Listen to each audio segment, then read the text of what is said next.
قیامت کے دن اللہ رب العزت ہر بندے کی زندگی کو پرکھیں گے کہ وہ سنت کے مطابق ہے یا نہیں. اگر ہوگی تو قابل قبول، اور اگر سنت کے مطابق نہیں ہوگی تو اللہ تعالیٰ اس کو ٹھوکر لگا دے. تو لیٹے بیٹھے چلتے پھرتے ہر کام ہم نے نبی اسلام کے طریقے کے مطابق کرنا ہے، حتیٰ کہ ہمارا بیٹھنا، اٹھنا، چلنا پھرنا، بولنا، کھانا پینا، گفتار، رفتار، کردار، ہر چیز سنت کے مطابق ہو جائے، یہ ہماری کیفیت ہو جائے.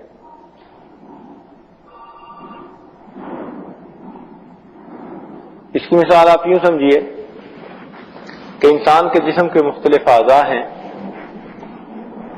تو عورتیں اپنے جسم کے جس حصے میں جیولری پہن لیتی ہیں وہ سمجھتی ہیں کہ یہ ہمارے جسم کا حصہ خوبصورت بن گیا. مثلا انگلیوں میں اگر اس نے رنگ ڈال لی تو سمجھتی ہیں کہ ہماری انگلیاں زیادہ خوبصورت نظر آئیں گی.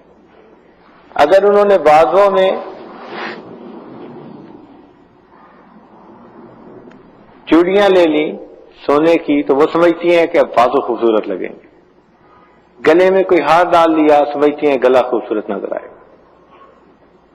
اسی طرح کانوں میں کوئی زیور ڈال لیا کان خوبصورت.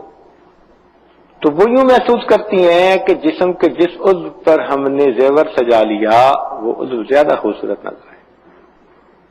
بالکل اسی طرح مومن اپنے جسم کے جس عضو پر نبی اسلام کی سنت کو سجا لیتا ہے اس کا وہ عضو اللہ کی نظر میں محبوب بن جاتا ہے.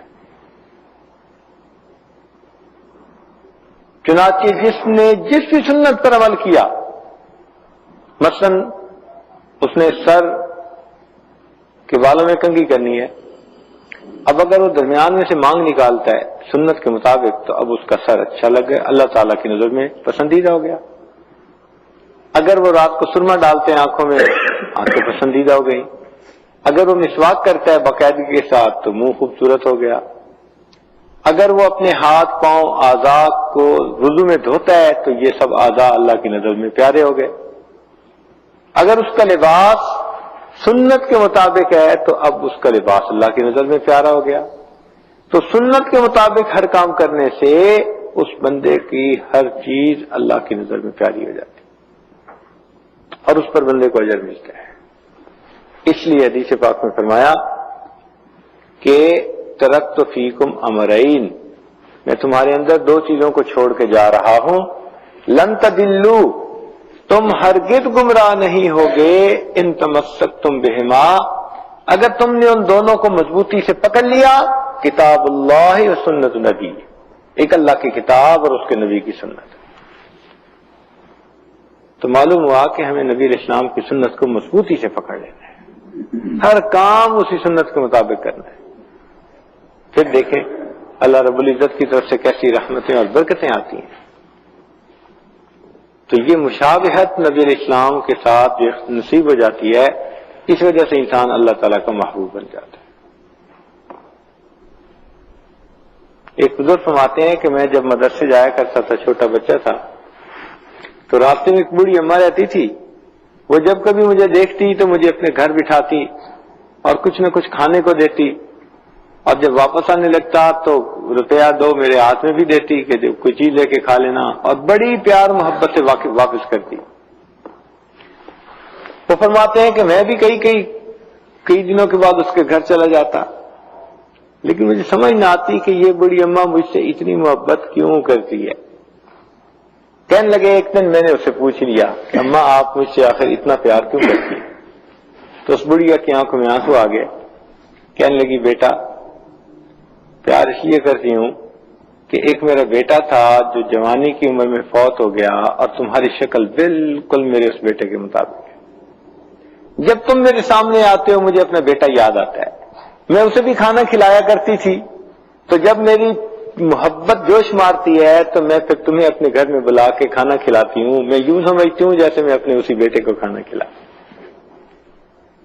تو اگر بیٹے سے مشابہت رکھنے والا بچہ بھی ماں کو اچھا لگتا ہے، اسی طرح جو آدمی نبی اسلام کے ساتھ مشابہت اختیار کرے گا اللہ رب العزت اس کو قبول فرما لیں گے.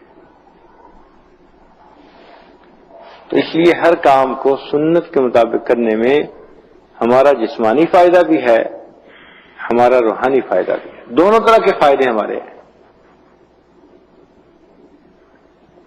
سنت پر عمل کرنے میں۔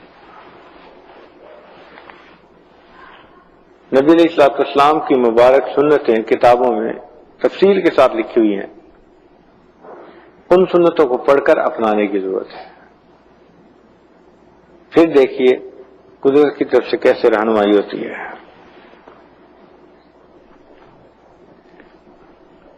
آپ نے دیکھا ہوگا دنیا میں لوگ کوئی چیز خریدتے ہیں نا تو ان کو برانڈ کا بڑا کئی دفعہ چسکا ہوتا ہے۔ مثال کے طور پر کسی خاص کمپنی کی کوئی چیز پسند ہے تو وہ کہیں گے بس مجھے یہی چاہیے، اس کو کہتے ہیں برانڈ لائلٹی۔ قیامت کے دن بھی یہی ہوگا، اللہ تعالیٰ فرما دیں گے کہ بس مجھے وہ عمل چاہیے جس پر میرے محبوب کی سنت کی مہر لگی ہوئی ہے، اس کے علاوہ جو عمل ہوگا اللہ تعالیٰ اس کو ٹھوکر لگا دیں گے۔ تو دعا ہے اللہ تعالیٰ ہمیں ہر عمل میں، ہر کام میں سنت نبوی کے مطابق زندگی گزارنے کی توفیق نصیب فرمائے۔ اور یہ کام مشکل نہیں ہے، کام بہت آسان ہے، اور اس کی وجہ سے انسان کو دنیا آخرت میں عزتیں ملتی ہیں۔ ہمارا یہ نقشبندیہ سلسلہ، اس کے مشائخ کا یہ فرمان ہے کہ انسان اگر محنت کرے اور ساتھ اتباع سنت کو اختیار کرے تو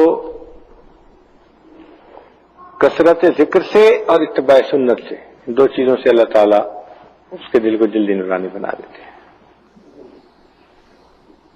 اس کا دل بہت جلدی نورانی بن جاتا ہے۔ اور حکم یہ دیا کہ من تمسک بسنتی عند فساد امتی فلہ اجر مئۃ شہید، جس نے نبی علیہ السلام کی سنت پر عمل کیا ایسے وقت میں جبکہ وہ سنت چھوڑی جا رہی تھی، اس کو 100 شہیدوں کا اجر اور ثواب عطا فرمائے۔ تو ایک ایک سنت کو زندہ کرنے پر 100 شہیدوں کا ثواب ملے گا۔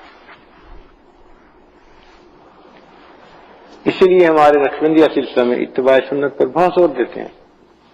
اچھا، اب یہ بات ذہن میں رکھیں کہ کچھ کام تو ایسے ہیں کہ جو ہم نے کرنے ہی ہوتے ہیں، مثلا پانی پینا ہے تو بجائے ایک سانس میں پینے کے بہتر نہیں ہے کہ 3 سانس میں سنت کے مطابق پی لیں؟ پانی تو پینا ہی ہے، سنت کے مطابق پی لیں گے تو مفت کا اجر۔ کھانا تو کھانا ہی ہے لیکن سنت کے مطابق دعائیں پڑھ کے کھا لیں گے تو ہمیں اجر۔ تو اس لیے نبی علیہ السلام کی مبارک سنتوں کو ڈھونڈ ڈھونڈ کے اس پر عمل کرنا